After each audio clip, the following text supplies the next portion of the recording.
Hey everybody, and Tony here with a review of Richard Wagner's Rienzi, which was shown at the Deutsche Oper Berlin. The conductor was Evan Rogister, the production was done by Philipp Stölzel, the assistant director was Mara Korochka, the set designers were Ulrika Siegrist and Philipp Stölzel, the costume designers were Katzi Maura and Ursula Kudurna, the dramaturgy was handled by Claudia Gotta, the filmography was done by Fett Film alongside Momme Hendricks and Torge Müller, and the chorus master was William Spalding. Now, Rienzi is one of Richard Wagner's rarest operas of all time, if you also count the likes of Das Liebesverbot and Die Feen. In fact, according to an article by WQXR, in which I'll also post the link on the description below, there are 3 reasons why this opera is rarely performed. First of all, Richard Wagner himself was not entirely pleased with this opera. In fact, he felt like this opera was too Italianate, and the same thing can be said about his other works, Das Liebesverbot and Die Feen. Secondly, the main role of Rienzi is a killer for any Heldentänzer, especially in his prayer, Allmächtiger Vater, blick ich herab. That is quite a killer because, well, you really need a Heldentänzer who can sing a lot of the high notes, and he really needs to go down to some of the chest notes as well. Thirdly, the grand aria is sung by a supporting character in the form of Adriano Colonna, and that is, of course, Gerechter Gott, which leads into the cavatina In seiner Blüte. There's no doubt that this aria has been quite the concert piece for a lot of dramatic mezzos and even for some dramatic sopranos, naming the likes of Frida Leida, Christa Ludwig, and Martha Mödel, and even the likes of Geraldine Chauvet to be included in this roster as well. So basically, with my experience with Rienzi, it's mainly limited to both of these arias. Gerechter Gott sung by Adriano, and Allmächtiger Vater sung by Rienzi. And, well, that was just it for this opera and my personal experience with it. But what also makes this opera rather interesting is that, first of all, this opera was also based on the life of an Italian politician who lived throughout the Middle Ages by the name of Cola Rienzi, who was a very well-known figure at the time for sort of starting up a rebellion against the nobles, but then somewhere along the line he ended up doing himself in because of all this political intrigue, and, well, the rest is history. Well, for lack of a better word thereof. And not to mention, the role of Adriano is one of those rare roles in which a woman sings this role, in which this is basically a travesti role. Of course, if you also count the likes of 2 of the squires from Parsifal. And like I said, this is one of those rare experiences in which we have a travesti role in this opera. Because what I've seemed to notice in a lot of Wagner's operas, you get a lot of the main heroines sung by obviously a lot of the women. Rarely do you have an experience where one of the main heroes is sung by a woman as well. So it's rather interesting. And on top of that, Adolf Hitler also had a certain affinity with this opera, according to one of his friends. In fact, one of his friends stated that this opera was one of Adolf Hitler's influences as a leader, so to say.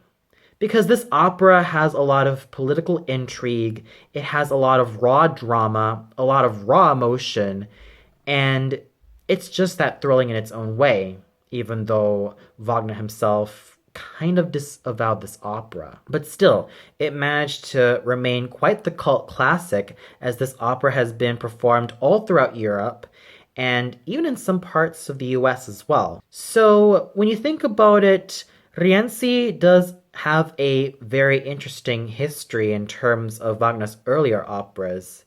And I'm sure that not a lot of people knew about this opera as well, because whenever people think about Richard Wagner, they mostly think about his popular works like The Ring of the Nibelungs, Lohengrin, Tristan und Isolde, Die Meistersinger von Nürnberg, Parsifal, and The Flying Dutchman. Rarely does anybody bring up the likes of Rienzi or Die Feen or Das Liebesverbot. So when I managed to hear this opera in its entirety at the Deutsche Oper, I was actually quite blown away, especially with the music, because when you think about it, what more can you expect from Richard Wagner's music? It is definitely epic. It has that huge epic feel. It really sweeps you off your feet, as to be expected, and everything about it was just awesome in its own special way. With that said, let's get on to what I thought about the production, the singers, and the conducting in chorus. Now, unlike traditional productions in which they set Rienzi in like the 1300s, they decided to set this in like the 1920s, 1930s, or even 1910s, the 20th century in general, in which we have Rienzi like a sort of dictator, almost like how Adolf Hitler and Benito Mussolini were. And we have him really going through these struggles, and you especially see that in the overture, in which we see, well, who's supposed to be an acrobat playing the part of Rienzi, who basically is seeing the world outside his window, and he's rather excited about his claim to power, his ambitions, his drive, everything about it. And he does all these cartwheels, he jumps on the table, he does all of these physical things. It's sort of like how he really wants to see the world around him. He really is excited for everything that's happening to him as of this moment. And basically, I actually enjoyed this production. I'm not going to mince words here. I really do enjoy the costumes as well. I especially love all the leather jackets that the plebeians wear. I love the military outfits that the chorus members wear, and especially the likes of Baroncelli and Cecco del Vecchio. And I also think that Irena's costume looked rather adorable on her. She really looked like a sweet, innocent maiden who was a total contrast to that of Cola Rienzi's military, almost imposing qualities. They basically make a great juxtaposition. Speaking of Rienzi and Irena, in this production, we get to see them get a little bit comfortable with each other, even though they're brother and sister. As in, they smooch on stage. They even smooch behind some of the servants' backs, which I found rather interesting. But isn't Irena supposed to be sort of like Adriano's love interest? Well, they do keep that intact. But I don't know why the director kind of chose Irena and Rienzi to kind of make out in some of the scenes. Oh well, maybe I'll never know, but I think it's kind of to show that maybe they might be more than just brother and sister. Oh well. But still, the costumes, the production, everything about it was actually quite fascinating. I think it was meant to really evoke a sort of old film feel, especially in terms of the slow motions in which Rienzi is attacked, or even when Adriano is attacked, especially when all the characters are attacked. There are times in which the singers and the extras and the chorus members go into like slow motion, and they like attack each other very slowly, almost like you see that in a lot of films. So it basically has a sort of filmic feel to this production. The entire stage almost feels like you're watching a black and white film, as there's rarely any moment of color. But I think it kind of makes great use of it because I think what it's trying to do is that it's trying to evoke like what happened in World War One, what happened in Hitler's time, what happened in those olden times. And even Rienzi is almost like a mirror of how Hitler was during his reign in the Third Reich. So I thought it was a rather interesting juxtaposition to have Rienzi be like this dictator and to even have Rienzi in his prayer building up what he dreams his city to be and how he feels about, well, being a leader and how he wants to make sure that his city, Rome, is in his own hands. And speaking of which, we even get to see the quote-unquote logo of the new Rome. Well, picture the Bluetooth sign, albeit without the extra line at the bottom, and then you get this opera's production, or excuse me, the production's version of the new Rome. It's basically like the Bluetooth signal, but without the extra line at the bottom. So overall, I really have to say that the production was filmic in a very interesting way. I liked the costumes. I liked the screen at the back, which really does show that this is basically something that was quite popular when it comes to old propaganda films of the 1920s and 1930s. And I find it really fascinating in its own special way. It kind of does mesh well. The concept really does mesh well with the story of Rienzi, in my opinion. And now let's get to the singers, the very part that, as usual, I'm extremely excited to talk about. Singing the title role of Rienzi, as I said before, was none other than the grand German Heldentenor, Thorsten Kerl. Now, for those of you who don't know who Thorsten Kerl was, he's basically a Heldentenor who's been singing throughout the 90s and has been building himself up as one of the grandest Heldentenor singers of all time. He did start off in some lyrical and some spinto roles, but somewhere in like the mid-2000s, early 2000s, he built himself rather well in singing a lot of the Heldentenor roles, with the likes of Siegfried and Tristan, to name a few. Now, the thing about Rienzi, as I said before, is that this is a very difficult role for any Heldentenor. You Heldentenors, or you aspiring Heldentenors, thought that the likes of Otello, Radames, Manrico, Sanson, Don José, Tannhäuser, Tristan, Sigmund, and Apollo from Daphne, and the Tambour Major from Wozzeck were difficult. You have not seen the likes of Rienzi yet. The fact that he has to sing a lot of high notes, middle notes, and low notes is quite the testament to really show you how much stamina any Heldentenor needs. And I really felt that Monsieur Kerl really had that stamina. I really love his transitions from the high to the middle to the low. I really felt like he was at his best when he sang the low notes. He actually sounded like a baritone sometimes. And you could really see that type of power and authority that this guy really has as Rienzi.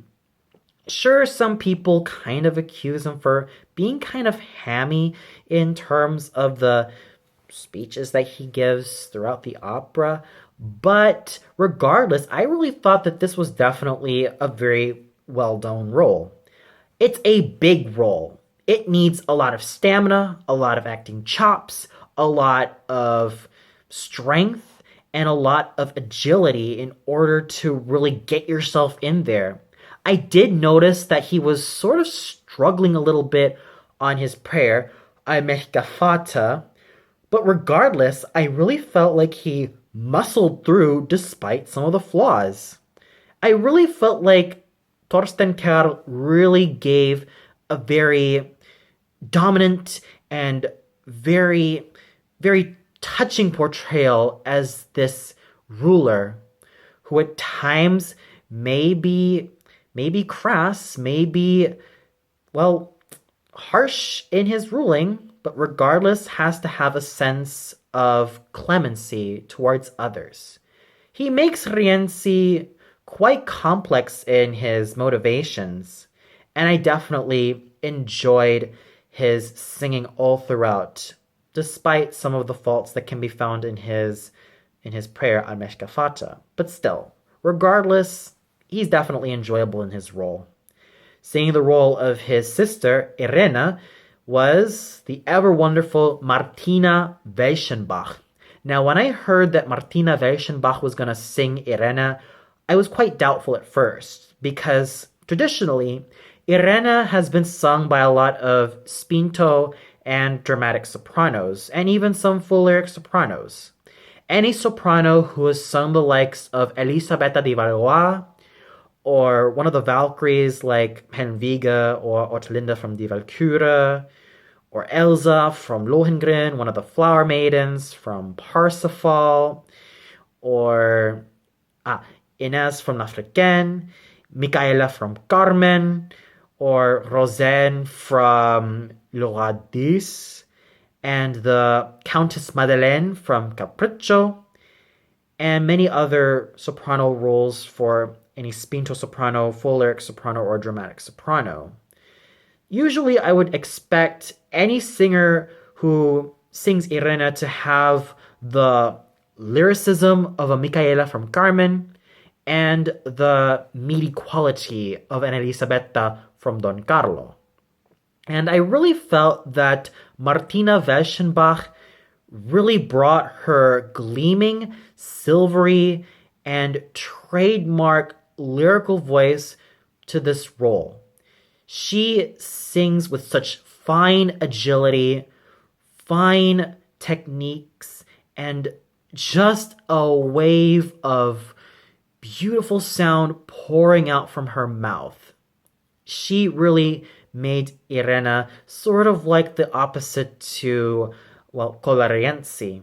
She makes Irena a very loyal, sweet, and a very genuine type of female character.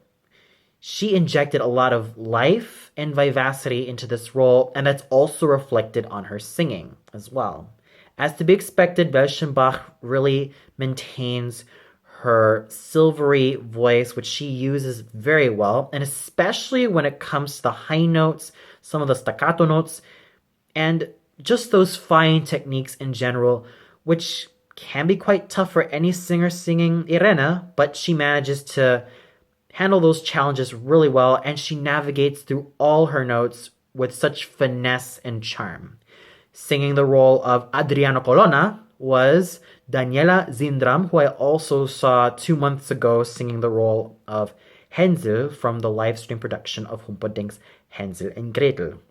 Now, Daniela Zindram, as I said before, has been very well known for singing a lot of the lyric mezzo roles, though nowadays she's made the transition to sing a lot more dramatic mezzo roles. Think of her as sort of like an heiress to Brigitte Fassbender. Come to think of it, I really think that both Fassbender and Zindram have been having really great successes in singing both the lyric mezzo and dramatic mezzo roles, mostly alternating between the two repertoires. And the thing about Adriano is that this role has attracted a lot of high dramatic mezzos and even a lot of dramatic sopranos. Any singer who has sung the likes of Eboli from Don Carlo, Carmen from Carmen, Margaret from Le Roi d'Is, Zelika from L'Africaine, Ximena from Le Cid, Ortrud from Lohengrin, Kundry from Parsifal, Sieglinde from Die Walküre, Leonora from Fidelio, and even the likes of Brangena from Tristan, Countess Geschwitz from Lulu, and even to the more soprano roles of Isolde from Tristan und Isolde and Brunhilde from Die Walküre. A lot of mezzos and sopranos have found successes in this very underrated Falcon role. In fact, it's no surprise that this role has definitely attracted mezzos who also specialized in soprano roles and vice versa.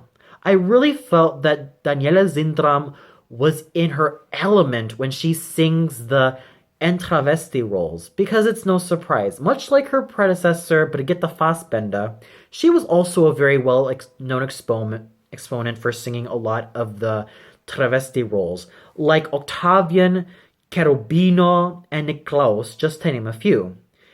And I really felt that Madame Zindram was a natural when singing these pants roles. She has a certain charm and a certain type of brilliance and charisma that really make her stand out in this role. Not to mention, her singing is one of the most gorgeous I have ever heard. In fact, I have looked in her repertoire that she will also be singing Sieglinde from Die Walküre in 2017. So here's hoping the best for you, Madame Zindram. And not to mention, she also did sing the likes of Clairon from Capriccio and even the likes of Fricka from Das Rheingold, which I rather found interesting.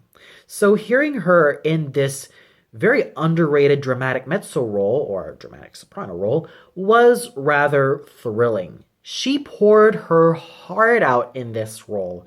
She was in her element when she sang every single note. She acted naturally. She was totally immersed in the character. And she was one of the finest Adrianos I have ever seen live. Then singing the role of Baroncelli, who is one of the advisors of Rienzi, is the veteran German tenor Clemens Biber. Now, the thing about Baroncelli is that unlike Rienzi, Baroncelli is sung by a more lyrical singer. Any singer who has sung the likes of Tamino, Belmonte, Pedrillo, Don Ottavio, Arbace from Idomeneo, the Duke from Rigoletto, Almaviva from Barbiere Siviglia, Ramiro from Cenerentola, Lindoro from L'Italiana Algeri, Henri from Le Comte Henri, Leopold from La Juive, Froh from Das Rheingold, David from Die Meistersinger von Nürnberg, and to some extent Arindal from Die Feen, and even Narabot from Salome and Elema from Arabella. And also Henry Morosus from Die Schweigsame Frau. Now, with Clemens Biber as Baroncelli, he was able to make the best of such a thankless tenor character. Because, well, Baroncelli is one of those characters that don't really get a lot of screen time on stage. But he has some fine lines to sing with the ensemble. And I really felt like, even though he's currently 60, he has maintained his freshness in his voice, which he's very well known for. He still has a very fine stage presence, and how he worked with his colleagues was actually quite great in his own special way. And then we have Steven Bronk singing the role of Cecco del Vecchio. Now, with Cecco del Vecchio, it's also sung by a bass baritone or even a basso cantante who needs to have a very strong and solid voice. And I really felt that with Steven Bronk, what more can I say about this guy? He has a very strong, tough, masculine, and alluring stage presence, which I absolutely love in any bass baritone or basso cantante. His voice is, as usual, or to be expected, full, rich, cavernous, and his stage presence just allures me every single time. And then we have the role of Paolo Orsini, sung by Dong-Hwan Lee, who has a very fine basso voice, as usual, and his acting was absolutely fantastic. And then we have the role of Stefano Colonna, sung by Tobias Kera. I really have to say that Monsieur Kera has actually grown in fullness in terms of his voice. It's become richer and richer every time I see and hear him live on stage. And then in the small role of Cardinal Orvieto, probably known in the original version as Raimondo, was Noel Bowley, who managed to make the best out of such an extremely thankless character thanks to his round, rich, velvety bass baritone voice and his equally outstanding stage presence. The only thing rather pitiful about this production was that there was no peace messenger. So I'm sure that the people behind this production probably intended to cut out the peace messenger from this opera because maybe they felt that she didn't really include much in the story. I don't know. But it probably would have been cool to even include the peace messenger. But I'm sure they felt like her presence in the entire opera probably would have distracted us. But overall, I really have to say that the singing was top tier. I really enjoyed every singer at what they did. And the conducting done by Maestro Evan Rogister was very wonderful.